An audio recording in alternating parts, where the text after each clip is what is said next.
Hey everyone, welcome back. In this video, I'll show you how to hide Microsoft entries in Autoruns step by step.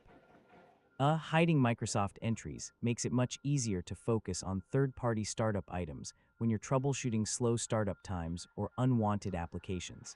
So let's get started. First, open Autoruns on your Windows computer and run it with administrator privileges if prompted. When the application launches, wait a few moments while it scans your system and loads all startup entries. Next, click the Options menu at the top of the window. Look for the option labeled Hide Microsoft Entries and click it to enable the feature. Once it's checked, click Refresh or press the Refresh button if the list doesn't update automatically. After the refresh completes, you'll notice that most Microsoft startup entries are no longer displayed. This allows you to focus on startup programs, services, scheduled tasks, and other items installed by third-party software, making troubleshooting much easier. If you need to see all startup entries again, simply return to the Options menu and uncheck Hide Microsoft Entries. The complete list, including Microsoft components, will immediately become visible again.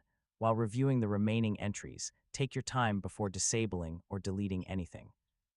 Check the publisher, image path, and description columns to verify that you've selected the correct startup item.